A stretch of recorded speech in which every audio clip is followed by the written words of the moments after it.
How's it going, everybody? Welcome back to Cyber Clinic Central. I'm your host, George, and today I'm joined once again by Mehdi. Welcome back, sir. How you feeling? I'm feeling well, thank you. Yeah. Thank you very much for having me again. Of course.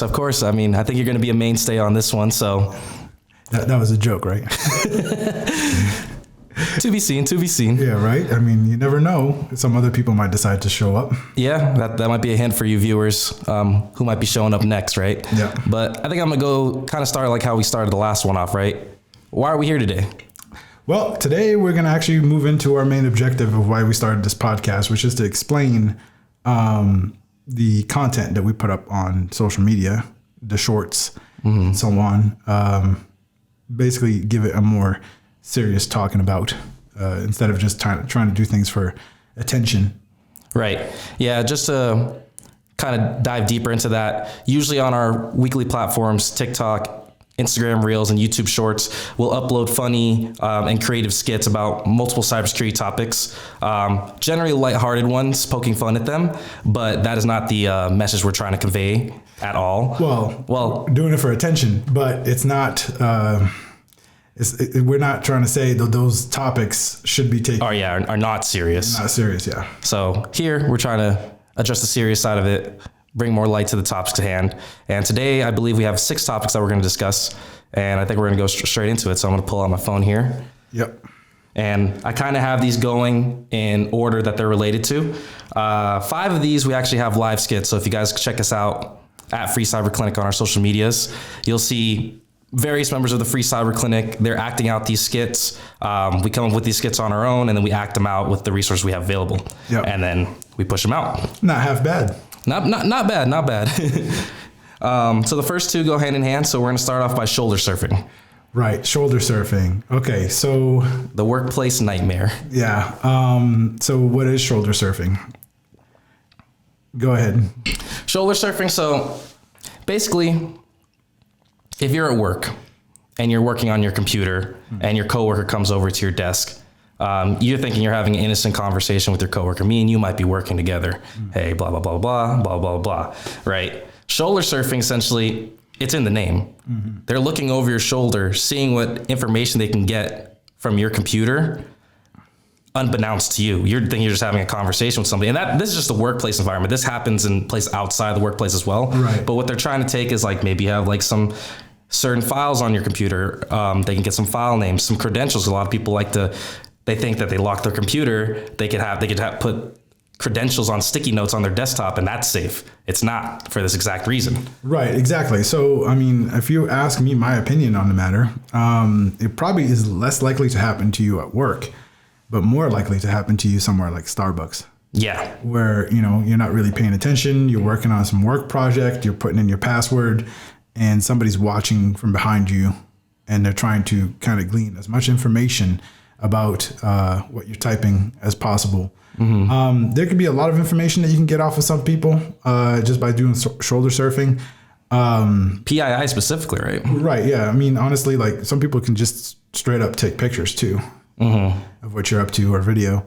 I think it's just a lot of people are careless about what they're doing. They just think it's like, no, I think the mentality behind this, like the people who are victims of this, they don't think that people are looking over the shoulder trying to get the information. Right. And that's exactly it. But I mean, okay, let's talk about a skit. Yeah. So in the skit, we have our friend Samir, and he's the one that's doing the shoulder surfing, and he's writing everything down. Yeah. And slowly approaching the victim, in this case being Bianca. And the way we basically set it up was to be super ridiculous. Like we even had sound put on top of it to kind of sound like a horror movie. Like a horror, yeah. Shoulder surfing nightmare. Yeah, in fact, that's the name. And we're trying to poke fun at the people who kind of look over your shoulder, because a lot of people might just be looking over your shoulder for curiosity too. And we're trying to poke fun at that. But here's the thing. The people that are trying to actually do shoulder surfing for malicious reasons are probably not going to be as obvious. They're probably going to do it from a bit far away. They're going to try their best to stay inconspicuous and stealthy. Right. But the thing is that it's one of those things where you don't actually have to invest a lot to prevent shoulder surfing. Right. They sell coverings, Privacy screens, right? yeah, privacy screens. They're pretty cheap, and people cannot see what's going on your computer from the sides. It has to be a direct angle, and you can get those for your laptop, your phone, Yeah. for your phone even. Yeah. So all you have to do at that point is kind of be just mindful of, where you're working. Obviously, you have the direct view at your laptop, and then you make sure that nobody's, breathing down your neck trying to figure out what's going on behind you. So the reason why we also chose shoulder surfing for one of the skits is because we have a list of different topics we want to hit on. Right. And we choose the ones that we want to do as far as skits based on the ideas that we have for something that's clever. So yeah, I like that one. Actually, I think that one was one of my favorites. Yeah, I wasn't there for the filming of that one, but I remember seeing it the first time. If you haven't seen the skit, there's a portion of the skit where Samir's doing the shoulder surfing, but he's actually standing on the table, or squatting on the table right behind her. Yeah. And then she turns around, and he disappears. And he just disappears. So that's some movie magic. Movie magic, right? No, that one was pretty good. And I think just the amount of information, I think the information people can get from a Starbucks. Oh, for sure. And if they play the waiting game, because a lot of people just go in, check their bank statement. Yep. It's just common knowledge. Like, hey, like a lot of people daily routine might be, go Starbucks, get my coffee, sit down, check my emails, check my bank statements, check my investments. You can check all the stuff. They're thinking about okay, this is my daily routine. They're not thinking about stuff like this. And there's so much information in those screens that are meant for yours only. Yeah. Well, here's interesting. How many times have you done it? Shoulder surfed. Oh, me shoulder surfed? Well, yeah, because think about it this way. I just had a thought because, you say you're walking in a Starbucks and somebody's on their computer. Your eyes kind of get drawn to it. I think you naturally glance over. I think a lot of people do. So even people who, I guess you could say, naturally curious. Malicious. So if you're thinking to yourself, oh, this probably is not going to happen. There's people doing it and they don't even have a bad thought. They're just curious to see what you got going on. Right? People are just nosy. Yeah, and if somebody's malicious and they see something, oh, I could use that, then you're in trouble. Right. And there's an open source intelligence factor to it as well. Right. If somebody's trying to learn a lot about your organization, what you're up to, what's going on with what you're doing, that's one of the best ways to just kind of sit behind you and watch what you're up to. Yeah.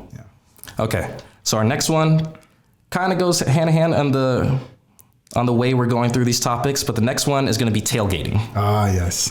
Tailgating. The Chad versus. And I'm gonna be honest. I'll be honest with you guys. I tailgated yesterday. Yeah, I tailgate all the time. It's you don't think about it the natural thing to do, right, is to hold the door. So well, hold on a second. When you say you tailgated, that means you were the one that followed somebody in. Yes. Yeah, I don't let anybody come up for me. But I do go after people all the time. Yeah, I follow people in, and then at work I've been trained to, and the free cyber cleaners train me to. It doesn't look the best on you as a person, but you got to uphold the security standards, man. You got to just close that door. Yeah, we're not trying to be hypocrites, but you got to understand too. That's super convenient. But it's funny because every time I tailgate, I'm following somebody in, I always shake my head. Because I always think to myself, I can't believe you just let me do that. And the crazy thing is that I don't let it happen.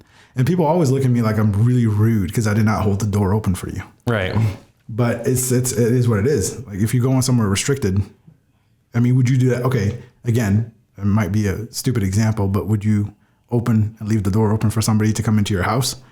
You know what I mean? It's somebody wants that building secure. And they give you access to that building and say, hey, please don't let people in, which they do. The places where I tailgated to, they literally in the contract write it out. Please do not let people follow you. Yeah. And I still follow people. That's the thing with tailgating. I think it's, from the training I've received and in the places I've worked, it's actually a well-documented thing. And the employees are trained on it. It just happens. Right. People want to be nice, man. Nobody wants to be rude. And I completely understand. Now, here's the thing, though, as far as tailgating is concerned. I'm going to say this. If you have a business that really cannot afford having people follow people through, you probably should put in a man trap or a turnstile. Like a one person at a time situation, right? However, most businesses that we deal with are obviously not going to install that.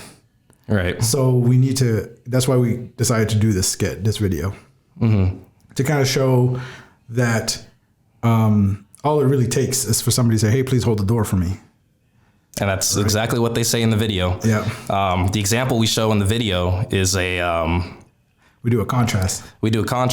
So we have someone who does allow someone to tailgate and someone who does not allow tailgating. So it's classic scenario, delivery man. They just ask somebody to hold the door. And one person lets them in and one person doesn't let them in. Right. But there's more theatrics behind the scene for that. I don't want to spoil all of it. Yeah. You guys could definitely go check it out. Absolutely. And the funny thing is somebody noticed in the comments and they put like, hey, the restricted access is held up by tape next to the door. That's a budget thing. Yeah, it was a budget film. We're working on it. We're upping our game, coming soon. Yeah. But that was a fun one to make. That was a really fun one to make. I wanted him to slam the door harder. I really did. I wanted like the whole wall to shake when he slammed the door in that person's face. Obviously, it's going a little too far. You don't want to do that to people. I mean, you can like just politely tell people, like, I'm sorry, I can't let you in here. Yeah. You know? Company, I would just blame it on policy. If you don't want to take the blame, just be like, company policy, man. Yeah. I signed a piece of paper literally telling me I should not let people in here without you. Or actually, you know what? Even a better one, because I used to work physical security. And tailgating was huge because you literally need to badge everywhere. Right. And one of the things I used to do as walking around is when I opened the door for myself, I would just not go through. So I would like crack it open. Okay. I'd badge, crack it open. And then when the person behind me is coming up, I would just look at them and then look at the reader. Like, go ahead. So I'm not even going in. But of course I was working security, so I'm actually trying to watch to see if you do have access. So it's one of those situations where you can kind of almost play it off as like, oh, I'm not going in until you scan. Right. And if you just sit there and stare at me, then I'm going to be like, well, what's going on? Right. Right. Obviously, maybe that's not the best for just general people because they're not working in security, but that's a tactic you can pull off. Just maybe don't go through immediately if you don't want to slam the door on somebody's face. Right. Right. If you don't want to just shut the door, just wait them out. Go through after they scan their but then again, you have to be careful too, because not a lot of people know that you have to wait, or I should say, somebody can scan a badge, but they actually don't have access, if that makes sense. Oh, okay. So they do have a badge, but they don't have the necessary rights to get in there. Right, exactly. So I really like the badge readers that we use, even at the university. Okay. That turn green. Like, it just doesn't make a sound. Right. When you scan it, it can like turn green, tell you like, hey, yeah, this door, like you have access for that other person. Yeah. Okay. Yeah, no. Tailgating, man. Yeah, and it's crazy. Just want to touch briefly on like the consequences. I mean, well, I'm going to tell you right now, like we have certain places that I go to. I'm not going to name any names, but you know, I call and I'm like, hey, can somebody let me up because I don't have my card? And they're like, hey, there's nobody here. And I'm like, don't worry about it. I'll get up there. Because you know somebody's going to let you in. Someone's going to let you in. You know what I mean? And it's kind of sad because, again, I shake my head the whole time. But it's one of those situations where you know, maybe one of these days I should post up by the door and just like basically if somebody lets me in, I just like pull them off to the side and just chide them for a little while.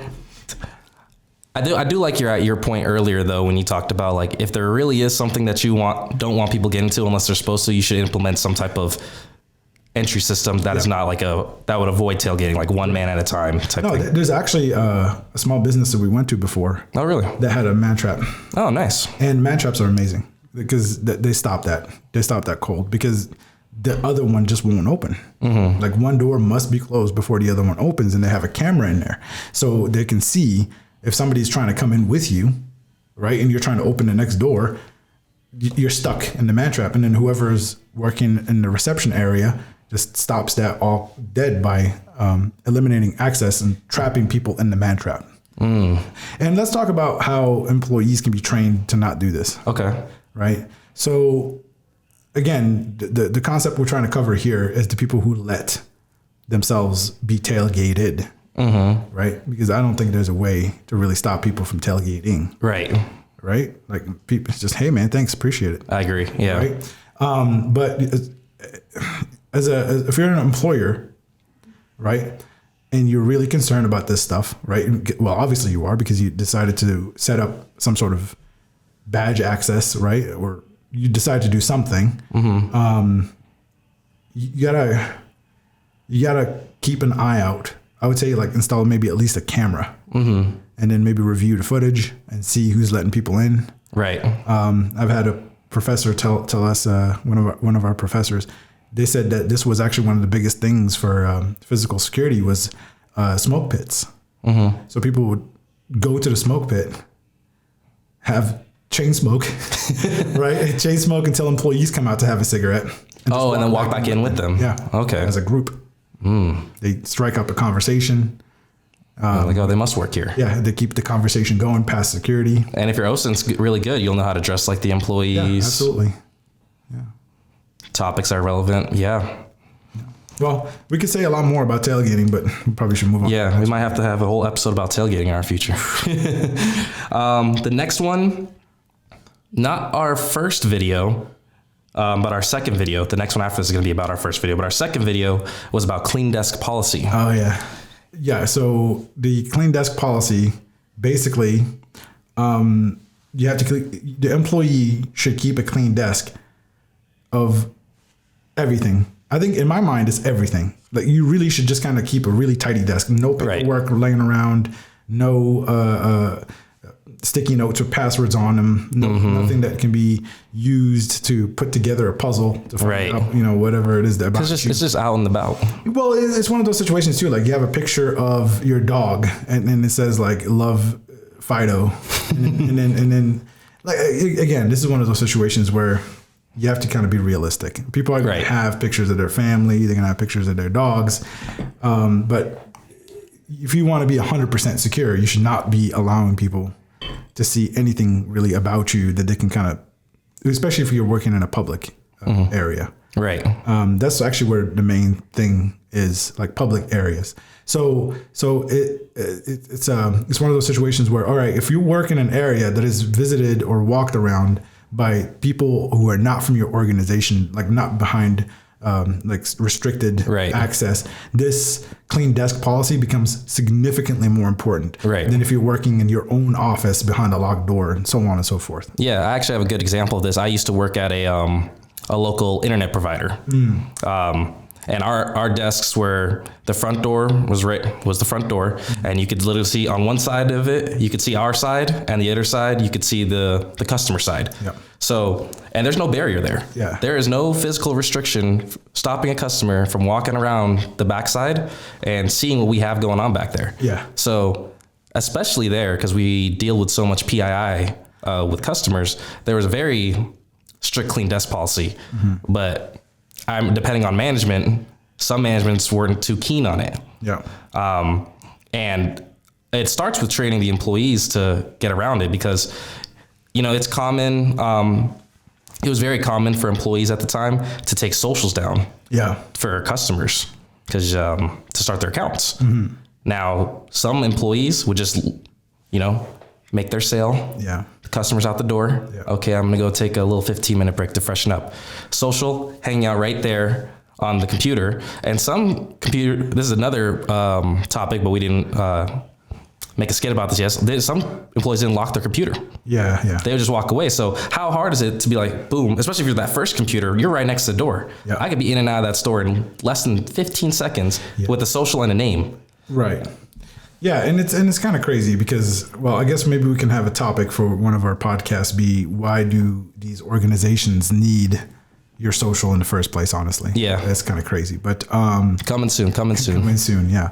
But no, like in another one of the examples is like gyms. Gyms have this problem where they have like desks to get new members. Right. Those desks are like just hanging out like on the side. Yeah, yeah. You have I guess you can say even some banks, they have like the glass enclosure. Right. Right. But it's not super secure as far as visually. So yeah, you got to keep your desk clean. You got to make sure to always shred. If you don't want people to know about you, the employee, whatever, don't keep all the information out there for people to kind of OSINT you. And you have to, you know, if you have files, there are client files that have some sort of sensitive information, put it away, lock it up. Right. Keep that desk clean. I mean, that's what they call it. Clean desk policy. Yeah. Let's talk about the skit a little bit. That's the only one that I'm in. Yeah, you're in this one. What do you remember from it? I walked. Yeah, so Mehdi was playing the boss, checking for clean desk policy. So in this skit, I did a bad job. Is we have our president, Christian Nathan Rodriguez, and the Layer Zero, which is a cybersecurity club in UNLV, Michael. They were playing employees. So Michael comes around and tells Christian, "Hey, the boss is coming to check for clean desk policy." Yep. And then Christian nods and said, okay, cool.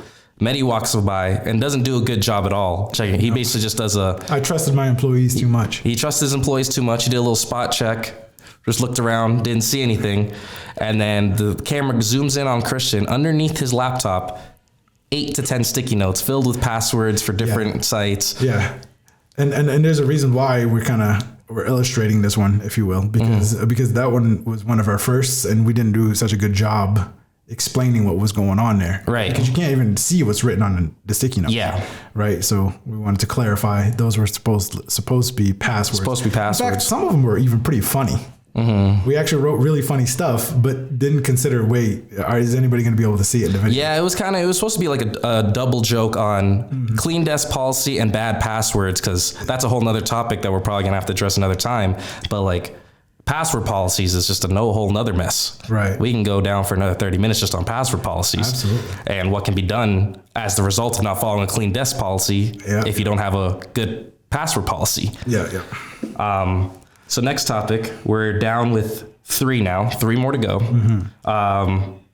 Multi-factor, or actually no, not multi-factor authentication. Importance of the antivirus. This is our first video. Yes, the antivirus.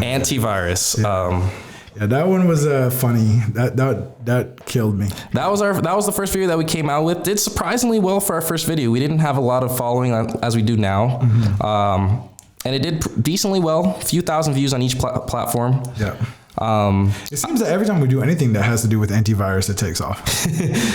Maybe. I think it's Yisin. So Yisin is one of our mainstays on our skits. He always comes in at the end and will say what the topic that we're discussing. Yeah, he's just a natural. He's so good at it. Born star. Yeah, for sure. But this one, you would think it would be a no-brainer. Like, okay, yeah, I need an antivirus. I need to have it on.